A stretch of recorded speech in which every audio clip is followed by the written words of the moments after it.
ਤੁਸੀਂ ਸੁਣ ਰਹੇ ਹੋ ਪੰਜਾਬੀ ਰੇਡੀਓ USA ਤੇ ਸਿੱਖ ਇਤਿਹਾਸ ਦੇ ਵਿੱਚ ਅੱਜ ਦਾ ਦਿਨ ਅੱਜ 30 ਮਈ ਹੈ।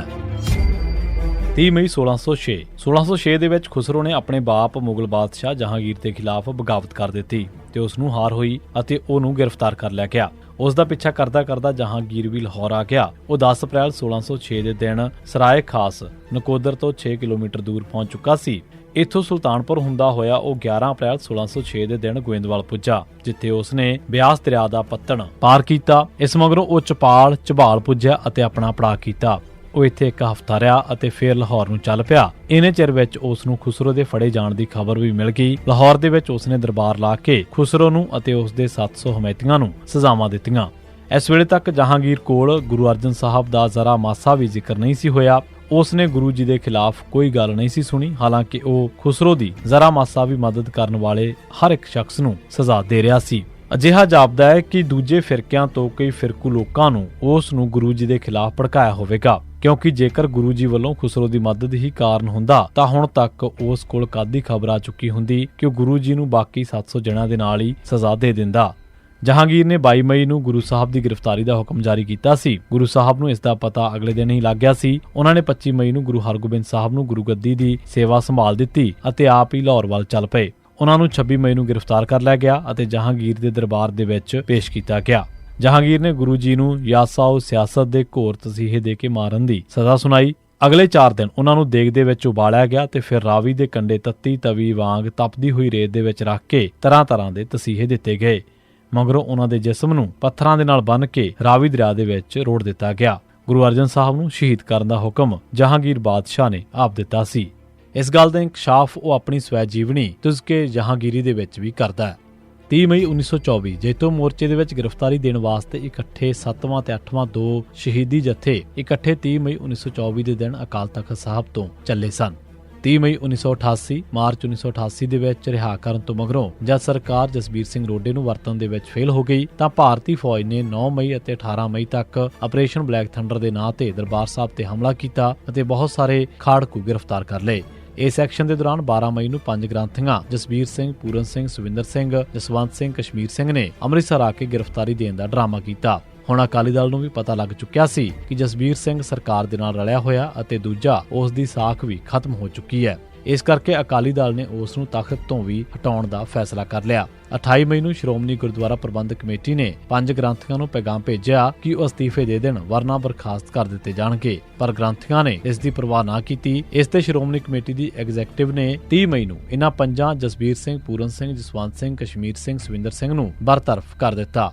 ਅਗਲੇ ਦਿਨ ਸਰਕਾਰ ਨੇ ਇਹਨਾਂ ਗ੍ਰੰਥੀਆਂ ਵਾਸਤੇ ਜੇਲ੍ਹ ਦੇ ਵਿੱਚ ਪ੍ਰੈਸ ਕਾਨਫਰੰਸ ਦਾ ਇੰਤਜ਼ਾਮ ਕੀਤਾ। ਭਾਰਤ ਦੀ ਤਾਰੀਖ ਦੇ ਵਿੱਚ ਇਹ ਪਹਿਲੀ ਵਾਰ ਹੋਇਆ ਸੀ ਜਿਸ ਦੀ ਜੇਲ੍ਹ ਮੈਨੂਅਲ ਦੀ ਇਜਾਜ਼ਤ ਵੀ ਨਹੀਂ ਦਿੰਦਾ।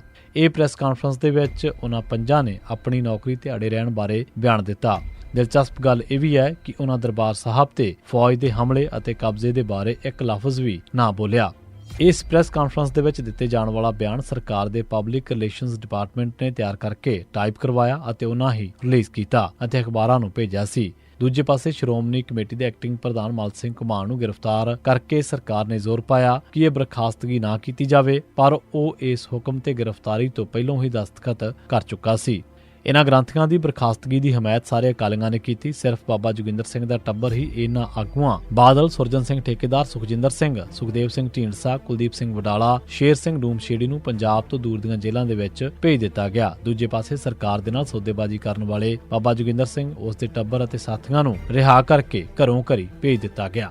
30 ਮਈ 1988 ਦਿਨ ਪੰਜਾਬ ਪੁਲਿਸ ਨੇ ਰਣਜੀਤ ਸਿੰਘ ਬੱਬਰ ਪੁੱਤਰ ਪ੍ਰੀਤਮ ਸਿੰਘ ਵਾਸੀ ਤੁੰਗਲ ਗੇਟ, ਬੰਗਾ, ਜ਼ਿਲ੍ਹਾ ਨਵਾਂ ਸ਼ਹਿਰ ਨੂੰ ਨਕਲੀ ਮੁਕਾਬਲੇ ਦੇ ਵਿੱਚ ਸ਼ਹੀਦ ਕਰ ਦਿੱਤਾ। 30 ਮਈ 1988 ਰਣਜੀਤ ਸਿੰਘ ਬੱਬਰ ਠਾਕੁਰ ਰਾਮਦਿਆਲ ਵਜੋਂ ਪਿੰਡ ਦਿਉਚਾਂ, ਛਤਰਪੁਰ, ਮੱਧ ਪ੍ਰਦੇਸ਼ ਦੇ ਵਿੱਚ ਪੈਦਾ ਹੋਇਆ ਸੀ। 1982 ਦੇ ਵਿੱਚ ਰੁਲਦਾ ਖੁਲਦਾ ਕਾਰ ਸੇਵਾ ਵਾਲਿਆਂ ਦੇ ਡੇਰੇ ਬੰਗਲਾ ਸਾਹਿਬ ਦਿੱਲੀ ਪੁੱਜ ਗਿਆ। ਉੱਥੇ ਉਸ ਦਾ ਮੇਲ ਬੱਬਰਾਂ ਦੇ ਨਾਲ ਹੋ ਗਿਆ। ਜੂਨ 1984 ਦੇ ਵਿੱਚ ਉਹ ਬੱਬਰਾਂ ਦੇ ਨਾਲ ਦਰਬਾਰ ਸਾਹਿਬ ਦੇ ਵਿੱਚ ਸੀ ਤੇ ਉਹਨਾਂ ਦੇ ਨਾਲ ਹੀ ਉੱਥੋਂ ਬਚ ਕੇ ਨਿਕਲ ਗਿਆ। ਮਗਰੋਂ ਉਸ ਨੂੰ ਵਰਪਾਲ ਦੇ ਕੋਲ ਗ੍ਰਿਫਤਾਰ ਕਰ ਲਿਆ ਗਿਆ। ਫਿਰ ਉਹ ਜ਼ਮਾਨਤ ਤੇ ਰਿਹਾ ਹੋ ਗਿਆ। ਇਸ ਤੋਂ ਮਗਰੋਂ ਉਸ ਨੂੰ ਇੱਕ ਵਾਰ ਫਿਰ ਗ੍ਰਿਫਤਾਰ ਕਰ ਲਿਆ ਗਿਆ। ਦੁਬਾਰਾ ਜ਼ਮਾਨਤ ਤੇ ਰਿਹਾ ਹੋਣ ਮਗਰੋਂ ਉਹ ਇੱਕ ਡਾਕਟਰ ਦੀ ਦੁਕਾਨ ਤੇ ਕੰਮ ਕਰਨ ਲੱਗ ਪਿਆ। ਇਸ ਦੇ ਦੌਰਾਨ ਵੀ ਉਹ ਐਕਸ਼ਨਾਂ ਦੇ ਵਿੱਚ ਸ਼ਾਮਲ ਹੁੰਦਾ ਸੀ। ਅਖੀਰ 30 ਮਈ 1988 ਦੇ ਦਿਨ ਉਹ ਐਕਸ਼ਨ ਦੇ ਦੌਰਾਨ ਘੇਰੇ ਦੇ ਵਿੱਚ ਆ ਗਿਆ। ਉਸ ਨੇ ਪੁਲਿਸ ਦੇ ਹੱਥ ਆ ਕੇ ਜ਼ੁਲਮ ਸਹਿਣ ਮਗਰੋਂ ਨਕਲੀ ਮੁਕਾਬਲੇ ਦੇ ਵਿੱਚ ਮਰਨ ਦੀ ਜਗ੍ਹਾ ਸਾਈਨਾਈਡ ਦਾ ਕੈਪਸੂਲ ਖਾ ਕੇ ਆਪਣੀ ਜਾਨ ਦੇ ਦਿੱਤੀ। 30 ਮਈ 1990 ਦਿਨ ਪੰਜਾਬ ਪੁਲਿਸ ਨੇ ਰੂਪ ਸਿੰਘ ਵਾਸੀ ਪੁੰਨੀਆਂ ਅੰਮ੍ਰਿਤਸਰ ਨੂੰ ਨਕਲੀ ਮੁਕਾਬਲੇ ਦੇ ਵਿੱਚ ਸ਼ਹੀਦ ਕਰ ਦਿੱਤਾ। 30 ਮਈ 1991 ਦਿਨ ਪੰਜਾਬ ਪੁਲਿਸ ਨੇ ਅਵਤਾਰ ਸਿੰਘ ਬਾਗੀ ਬਾਲਾ, ਜਸਪੀਰ ਸਿੰਘ ਸੋਢੀ ਭਾਨਾ, ਗੁਰਵਿੰਦਰ ਸਿੰਘ ਜੋਧਪੁਰ ਨੂੰ ਨਕਲੀ ਮੁਕਾਬਲਿਆਂ ਦੇ ਵਿੱਚ ਸ਼ਹੀਦ ਕਰ ਦਿੱਤਾ। 30 ਮਈ 1992 ਦਿਨ ਪੁਲਿਸ ਨੇ ਸਿਕੰਦਰ ਸਿੰਘ ਪੁੱਤਰ ਹਰਨੇਕ ਸਿੰਘ ਵਾਸੀ ਲਹਿਰਾ ਬੇਗਾ ਨੇੜੇ ਭੁੱਚੋ ਮੰਡੀ ਬਠਿੰਡਾ ਅਤੇ ਕਾਲਾ ਸਿੰਘ ਪੁੱਤਰ ਅਮਰੀਕ ਸਿੰਘ ਵਾਸੀ ਲਹਿਰਾ ਬੇਗਾ ਨੇੜੇ ਭੁੱਚੋ ਮੰਡੀ ਬਠਿੰਡਾ ਅਤੇ 6 ਹੋਰ ਸਿੱਖ ਨਕਲੀ ਮੁਕਾਬਲਿਆਂ ਦੇ ਵਿੱਚ ਸ਼ਹੀਦ ਕਰ ਦਿੱਤੇ। 30 ਮਈ 2014 ਦੇ ਦਿਨ ਰਾਸ਼ਟਰ ਸਵੈਮ ਸੇਵਕ ਸੰਘ RSS ਦੇ ਮੁਖੀ ਮੋਹਨ ਭਾਗਵਤ ਅਤੇ ਰਾਧਾ ਸੁਆਮੀ ਡੇਰਾ ਬਿਆਸ ਦੇ ਮੁਖੀ ਗੁਰਿੰਦਰ ਸਿੰਘ ਢਿੱਲੋਂ ਦੇ ਵਿਚਕਾਰ ਮਾਨਸਾ ਦੇ ਨਰੈਣ ਸਿੱਖਿਆ ਕੇਂਦਰ, ਜਿੱਥੇ RSS ਦਾ ਕੈਂਪ ਵੀ ਚੱਲ ਰਿਹਾ ਸੀ, ਉੱਥੇ ਖੁਫੀਆ ਗੱਲਬਾਤ ਹੋਈ। ਯਕੀਨ ਇਹ ਕੀਤਾ ਜਾਂਦਾ ਹੈ ਕਿ ਇਸ ਮੀਟਿੰਗ ਦੇ ਵਿੱਚ ਗੁਰਿੰਦਰ ਢਿੱਲੋਂ ਨੇ ਭਾਗਵਤ ਨੂੰ ਮੁੱਖ ਹਿੰਦੂ ਧਾਰਾ ਦੇ ਮੁਤਾਬਕ ਚੱਲਣ ਦਾ ਯਕੀਨ ਦਿਵਾਇਆ। ਦੋਹਾਂ ਦੇ ਵਿਚਕਾਰ ਇਹ ਮੁਲਾਕਾਤਾਂ ਅਪ੍ਰੈਲ ਦੇ ਸ਼ੁਰੂ ਦੇ ਵਿੱਚ ਹਿਮਾਚਲ ਦੇ ਵਿੱਚ ਵੀ ਹੋਈਆਂ ਸਨ। ਗੁਰਿੰਦਰ ਢਿੱਲੋਂ ਭਾਗਵਤ ਨੂੰ ਮਿਲਣ ਵਾਸਤੇ ਉਚੇਚਾ ਹੈਲੀਕਾਪਟਰ ਦੇ ਵਿੱਚ ਆਇਆ ਅਤੇ 27 ਮਿੰਟ ਦੀ ਮੁਲਾਕਾਤ ਤੋਂ ਮਗਰੋਂ ਉਸੇ ਹੈਲੀਕਾਪਟਰ ਦੇ ਵਿੱਚ ਵਾਪਸ ਚਲਾ ਗਿਆ। ਇਸੇ ਸਿੱਖ ਇਤਿਹਾਸ ਦੇ ਵਿੱਚ 30 ਮਈ ਦਾ ਦਿਨ। ਤੁਸੀਂ ਸੁਣਦੇ ਰਹੋ ਪੰਜਾਬੀ ਰੇਡੀਓ USA।